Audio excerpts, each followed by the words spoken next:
The Quran includes many stories that can be found in other texts that existed at the time when it was created. So not only did the Quran use the Bible as a source, it also used Jewish commentaries, Christian apocryphal literature, and even sources that contained stories about pagan heroes. In other words, the Quran was very much a product of its time.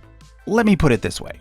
If a person were to go back in a time machine to the Middle East in the year 600 CE and randomly collect a bunch of stories that were popular at the time, that collection would likely look very similar to the contents of the Quran. Of course, the Quran also includes commentary on those stories and theological lessons, so even if one doesn't see the Quran as being a word-for-word miracle sent from God, one can still see it as containing valuable insight. Now, of course, one could argue that the reason why the Quran contains many stories that can be found in other literature of the time is that the Quran is in fact an accurate account of events, authored by the creator of the universe. Taken on faith, this is indeed a valid position. However, taken strictly on the principles of the historical method, it is not. Well, let's look at several examples. The first is a story about Abraham. In the Quran, in Surah 21, Abraham smashes his father's idols during his youth in Babylon, and then is thrown into a fire by the king as a punishment. But God saves him, and he survives unharmed. Now, although this story is not found in the Bible, it is in fact found in a text that predates the Quran. It comes from a commentary on the book of Genesis, written by a rabbi, sometime between 300 and 500 CE. So, it's certainly possible that Muhammad was familiar with the story.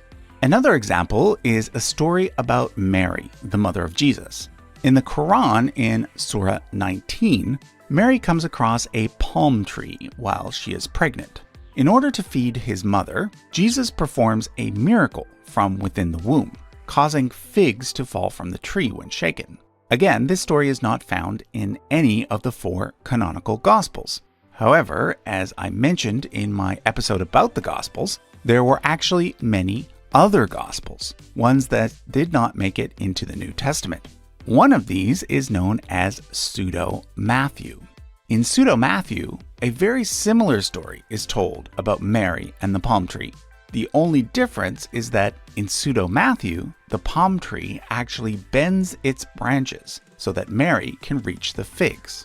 Now, Pseudo-Matthew was written around the same time as Muhammad lived, but in a very different location. So I think it's unlikely that Muhammad got the story directly from Pseudo-Matthew, or that Pseudo-Matthew got it directly from Muhammad. What's more likely is that this was simply a well-known story that was floating around at the time, and that both authors were familiar with it. My third example is the story of the sleepers in the cave.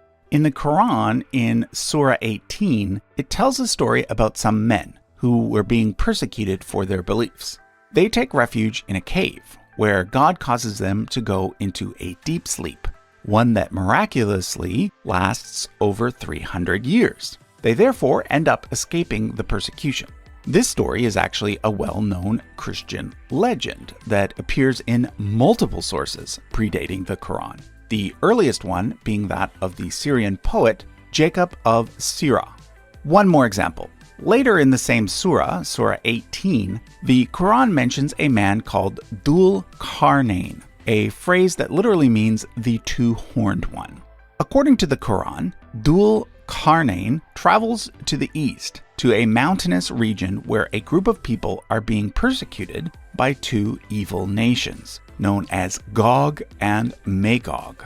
He helps them by building a giant wall to keep Gog and Magog at bay. This story is very similar to a well-known legend about Alexander the Great that was very common in ancient times. In fact, Alexander the Great was often depicted as having horns, hence the name Dhul Qarnayn, the two-horned one.